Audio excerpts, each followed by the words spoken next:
Hola a todos, soy Andrés Felipe Flores y bienvenidos a un nuevo video de Al día con las guías en tutorías Medicina Interna.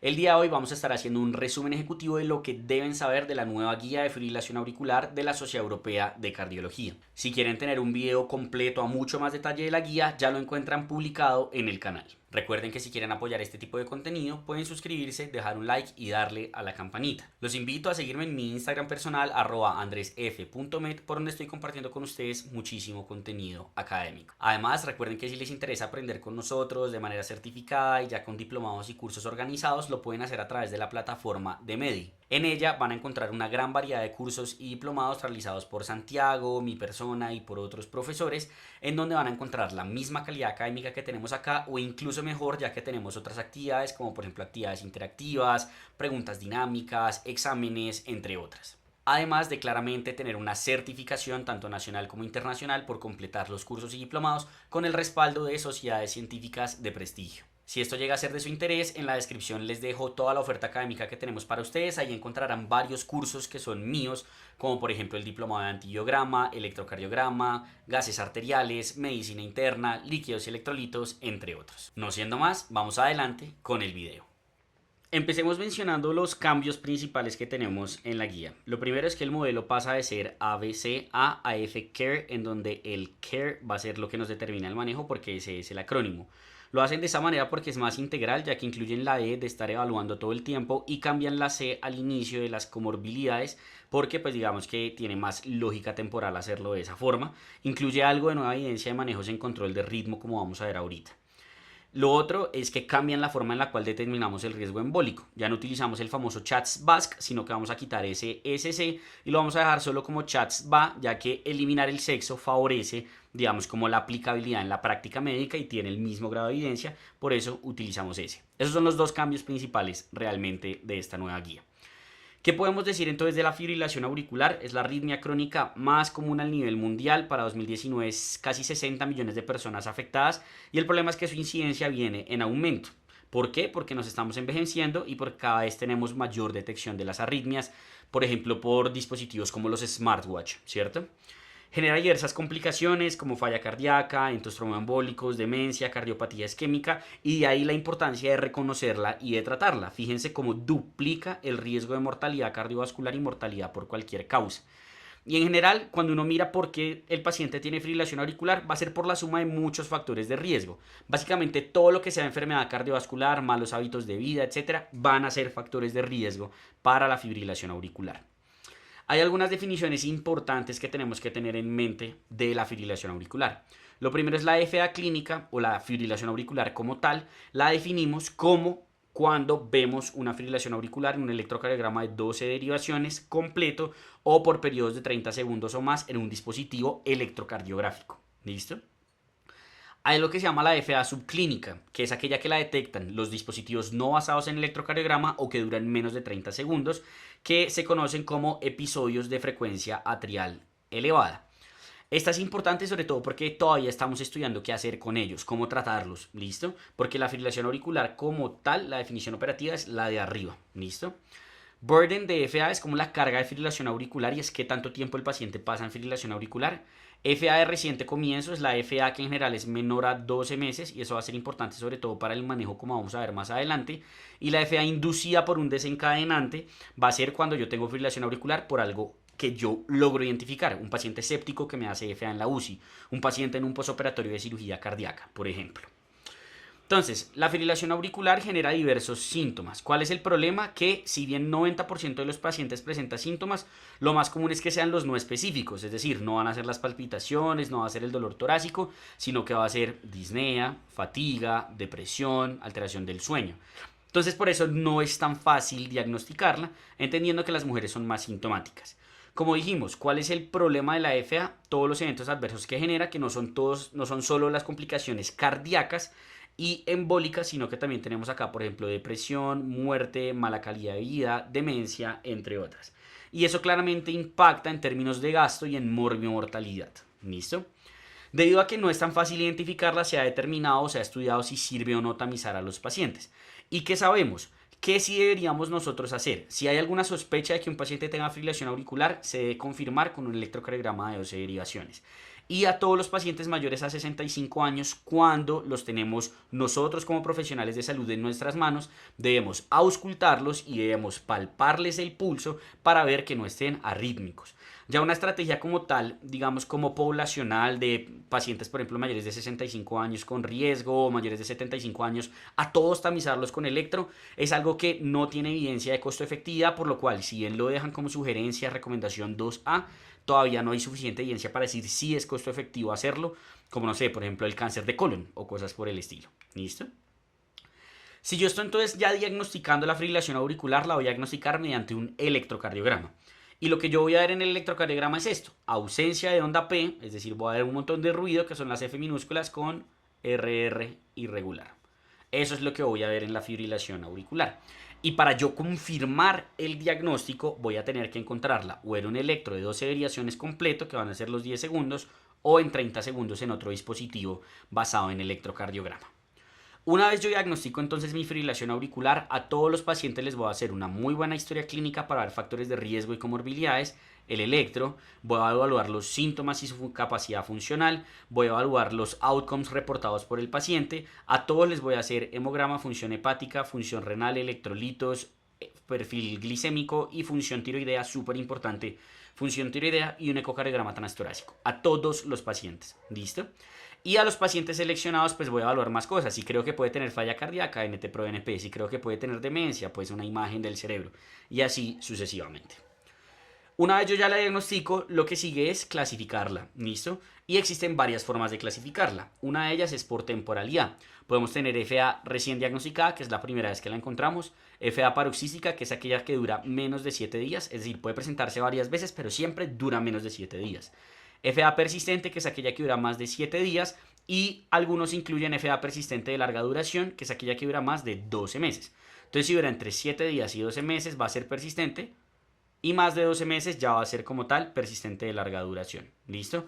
Y tenemos la permanente, que es, ahí algo importante es que no tiene nada que ver con temporalidad.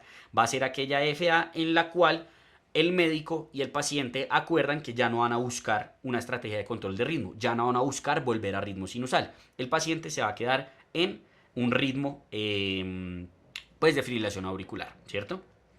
Y la clasificación sintomática se hace mediante el ERRA, que básicamente es como un NIHA, pero de síntomas de fibrilación auricular.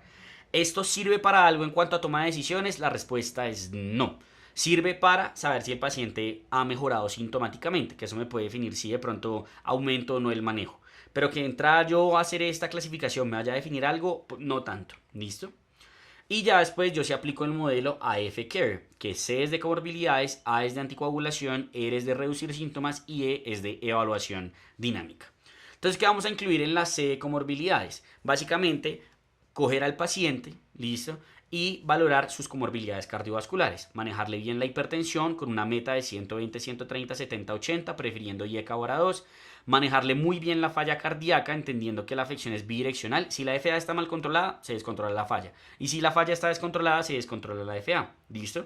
Y siempre evaluar la posibilidad de control de ritmo en estos pacientes, hacer adecuado control de diabetes, de obesidad, de SAOS, entendiendo que no vamos a tamizar solo con cuestionarios, adecuada actividad física y reducir el consumo de alcohol a un máximo de 3 bebidas por semana. ¿Listo?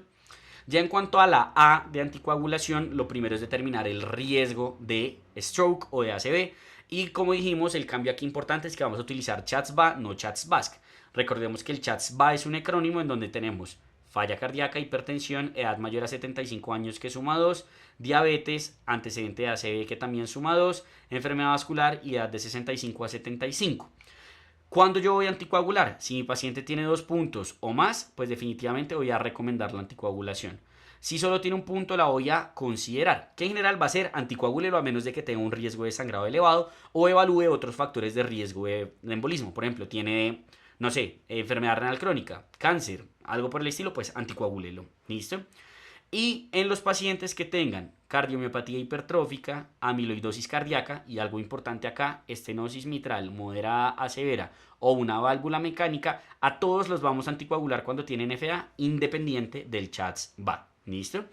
Y a esos pacientes que tienen esa FA subclínica que habíamos definido al inicio, si tienen un bajo riesgo de sangrado, yo podría considerar anticoagularlos. ¿Por qué? Porque tenemos ya 2 estudios que nos han mostrado que sí se reducen los episodios de ACV, pero aumenta el riesgo de sangrado. Entonces toca tener cuidado con eso.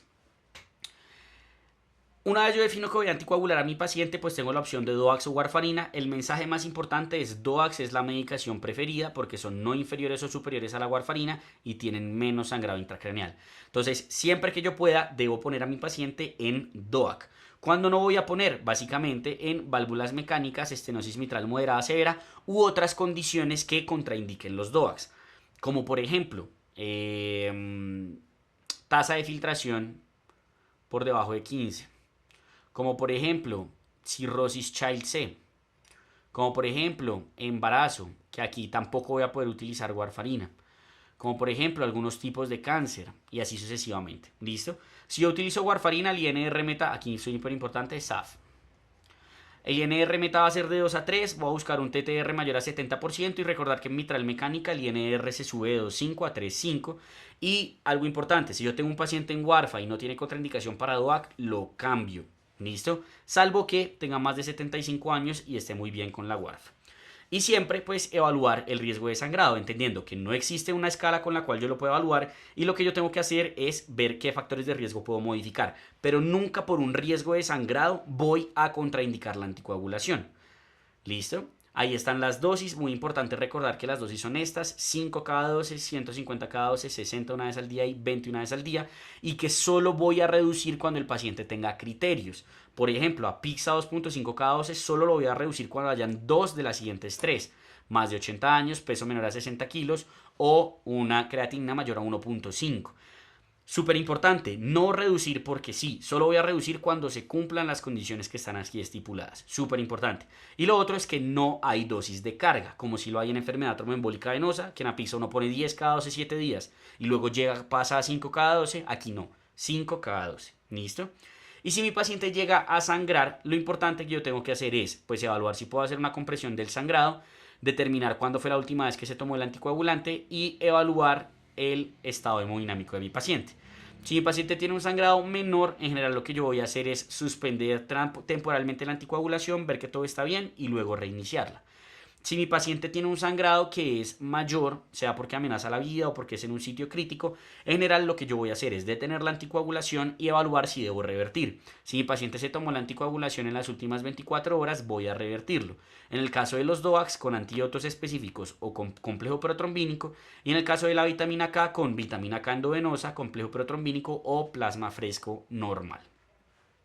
Y si yo llego al punto o al escenario en el cual mi paciente tiene una contraindicación para la anticoagulación, lo que voy a hacer es cerrarle la auriculilla. Que ese cierre va a ser en general percutáneo. ¿Cuál es el problema? Que casi siempre requiere un manejo antitrombótico asociado, entonces pues puede ser difícil, sobre todo en el paciente que tiene contraindicación a anticoagulación. Y además no sabemos muy bien cómo hacer ese manejo antitrombótico. Unos dicen que con warfa, otros que con DOAC, otros que con doble antiagregación, unos que por 3, otros que por 6 meses.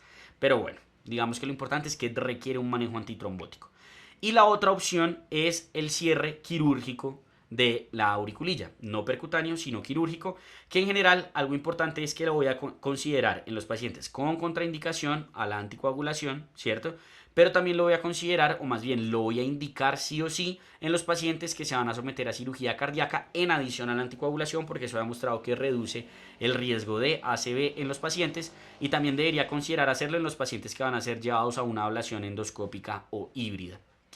Si yo ya tengo anticoagulado a mi paciente y pese a eso hace un evento embólico, lo que tengo que saber es que no es raro. 1/3 de los pacientes con ACV les sucede eso. Aquí yo podría considerar la toma de niveles de anticoagulación, pero el mensaje clave que quiero que se lleven acá es que no por esto voy a agregar un antiagregante y no por esto voy a cambiar el DOAC.